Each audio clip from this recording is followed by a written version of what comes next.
जिला प्रशासन कुंभकर्ण निद्रारी अनशनरत सरपंच और समिति सभ्यंक स्वास्थ्यावस्था बिगिड़ी गलानी।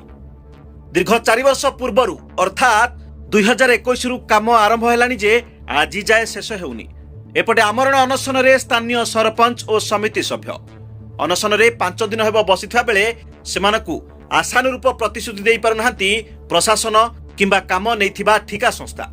नयागढ़ जिला नुआगां ब्लॉक अंतर्गत सोड़ा ग्राम मध्य थिबा बेलपा नदीर पोल निर्माण रे व्यापक दुर्नीति और अहेतुक विलंब हेउथिबा हेतु स्थानीय सरपंच फकीर मोहन साहू एवं समिति सभ्य सुशांत कुमार साहू जनवरी 2 तारिख आमरण अनशन रे बसिछंती। सोरडा और जगन्नाथ प्रसाद मध्य थिबा एही पोल उपरे प्राय 10 खंड ग्रामर जनसाधारण निर्भर करुछंती। एही जगन्नाथ प्रसाद ग्राम रे स्कूल कॉलेज और मेडिकल थिबारु सेठाकु यातायात पई छात्र छात्री और रोगी माने नाही नथिबा असुविधार सम्मुखीन हेउछंती।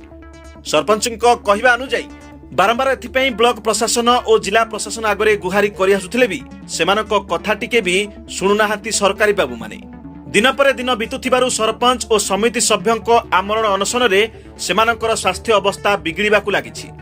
एहाकु दृष्टि रखी महिपुर गोष्ठी स्वास्थ्य केन्द्रर डाक्टर टीम बारंबार स्वास्थ्य अवस्था परीक्षा करुछंती। तेबे एठारे प्रश्न उठुछि जे कोन पई एही अनशनर प्रभाव पडुनी सरकारी बाबूंको उपरे। किए घंट घोड़ाई रखिछंती बाबू मानकु ना निघोर निदरे सोई रहिछंती सरकारी बाबू माने। तेबे देखिबाकु बाकी होइला केबे भांगिबो जिला प्रशासनर कुंभकर्ण निद्रा। Nayagarh senior editor Sanjay Datta Acharya report, dreams radio news.